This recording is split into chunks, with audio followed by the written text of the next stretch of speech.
ಈ ಬಾರಿಯ ದೆಹಲಿ ವಿಧಾನಸಭಾ ಕ್ಷೇತ್ರದ ಚುನಾವಣೆ ಇತ್ತಲ್ಲ, ಇದು ತುಂಬ ಜಿದ್ದಾಜಿದ್ದಿನಿಂದ ಕೂಡಿತ್ತು. ಅದರಲ್ಲೂ ಕೂಡ BJP ವರ್ಸಸ್ ಆಮ್ ಆದ್ಮಿ ಅನ್ನುವಂತಹ ನಿಟ್ಟಿನಲ್ಲಿಯೇ ದೊಡ್ಡ ಮಟ್ಟದಲ್ಲಿ ಫೈಟ್ ಆಗಿತ್ತು. ಅದರಲ್ಲೂ ಪ್ರಮುಖವಾಗಿ ಆಮ್ ಆದ್ಮಿ ಪಕ್ಷದ ಭ್ರಷ್ಟಾಚಾರದ ಆರೋಪ ಆಗಿರಬಹುದು, ಯಮುನಾ ನದಿಯ ಮೇಲಿನ ವಿಚಾರ ಆಗಿರಬಹುದು, ದೆಹಲಿ ಚುನಾವಣೆಯಲ್ಲಿ ಭಾರೀ ಸದ್ದು ಮಾಡ್ತು. ಯಮುನಾ ನದಿ ನೀರಿಗೆ ಹರಿಯಾಣ ಸರ್ಕಾರ ವಿಷವನ್ನು ಬೆರೆಸಿದೆ ಅಂಥೇಳಿ ಆಮ್ ಆದ್ಮಿ ದೊಡ್ಡ ಮಟ್ಟದ ಆರೋಪವನ್ನು ಮಾಡ್ತು. ಪ್ರೆಸ್ ಮೀಟ್ನಲ್ಲಿಯೇ ಬಾಟಲ್ನಲ್ಲಿ ನೀರು ತುಂಬಿಕೊಂಡು ಬಂದೆಲ್ಲ ಅರವಿಂದ್ ಕೇಜ್ರಿವಾಲ್ ಅವರು ಕಾಂಗ್ರೆಸ್ ಮತ್ತು BJP ವಿರುದ್ಧ ಆರೋಪ ಮಾಡಿದರು. ಯಮುನಾ ನದಿ ನೀರು 7 ppm ಅಮೋನಿಯಾ ನೀರಾಗಿದೆ. ದಿಲ್ಲಿ ನಿವಾಸಿಗಳ ಆರೋಗ್ಯಕ್ಕೆ ಇದು ಅಪಾಯ ಮಾಡಲಿಕ್ಕೆ BJP ಕಾಂಗ್ರೆಸ್ ಕೈ ಜೋಡಿಸಿದೆ ಅಂಥೇಳಿ ಆಪ್ ನಾಯಕರು ಆರೋಪಿಸಿದರು. ಇದೇ ವಿಚಾರಕ್ಕೆ ಸಂಬಂಧಪಟ್ಟಂತೆ ಚುನಾವಣಾ ಆಯೋಗ ಎಲ್ಲ ಆಮ್ ಆದ್ಮಿ ಪಕ್ಷ ಕ್ಲಾರಿಫಿಕೇಷನ್ನ ಕೊಟ್ಟಿತ್ತು.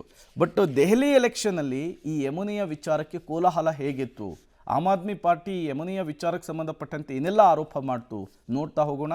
ಯಮುನೆ ಈ ಸ್ವಚ್ಛದ ಭರವಸೆಯನ್ನು ಕೇಜ್ರಿವಾಲ್ ಅವರು ಕೊಟ್ಟಿದ್ದರು.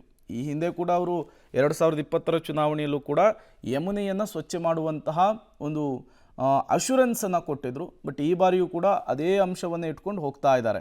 ಈವರೆಗೂ ಕೂಡ ಯಮುನೆ ಸ್ವಚ್ಛವಾಗಿಲ್ಲ. ನದಿಯಲ್ಲಿ ನೊರೆ, ನಿರಂತರವಾಗಿ ಕೈಗಾರಿಕಾ ತ್ಯಾಜ್ಯ ಮಿಕ್ಸ್ ಆಗ್ತಾ ಇದೆ. ಇದರಿಂದ ದೆಹಲಿಯ ಜನರಿಗೆ ಸಂಕಷ್ಟ ಎದುರಾಗ್ತಾ ಇದೆ. ಯಮುನೆಯ ನೀರು ಕುಡಿಯಲಿಕ್ಕೆ ಯೋಗ್ಯವಲ್ಲ, ಶುದ್ಧವಲ್ಲ. BJP ಇದೇ ವಿಚಾರಕ್ಕೆ ಸಂಬಂಧಪಟ್ಟಂತೆ ಕ್ಯಾಂಪೇನ್ ಕೂಡ ಮಾಡಿತ್ತು. ಹರಿಯಾಣ ಸರ್ಕಾರದಿಂದ ವಿಷಕಾರಿ ಅಂಶ ಅಂಥೇಳಿ AAP ಆರೋಪವನ್ನು ಮಾಡಿತ್ತು. ನೋಡೋಣ, ಈ ಯಮುನೆಯ ವಿಚಾರಕ್ಕೆ ಸಂಬಂಧಪಟ್ಟಂತೆ ಎರಡೂ ಪಕ್ಷಗಳ ನಡುವೆ ಆರೋಪ ಪ್ರತ್ಯಾರೋಪ ದೊಡ್ಡ ಮಟ್ಟದಲ್ಲಾಗಿತ್ತು. ಬಟ್ ಈ ಬಾರಿ ಏನಾಗುತ್ತೆ ಅಂಥೇಳಿ, ಯಮುನೆಯ ವಿಚಾರ ಯಾರಿಗೆ ಪ್ಲಸ್ ಆಯಿತು, ಯಾರಿಗೆ ಮೈನಸ್ ಆಯಿತು ಅನ್ನೋದು ಮಧ್ಯಾಹ್ನದಷ್ಟೊತ್ತಿಗೆ ಗೊತ್ತಾಗ್ಬಿಡುತ್ತೆ. ಇನ್ನು ಹರಿಯಾಣ ಸರ್ಕಾರದಿಂದ ವಿಷಕಾರಿ ಅಂಶ ಇದೆ ಅಂಥೇಳಿ ಆಮ್ ಆದ್ಮಿ ಪಾರ್ಟಿ ಆರೋಪವನ್ನು ಮಾಡ್ತು. ಪ್ರೆಸ್ ಮೀಟ್ನಲ್ಲೆಲ್ಲ ಇದೇ ವಿಚಾರವನ್ನು ಪ್ರಸ್ತಾಪಿಸ್ತು.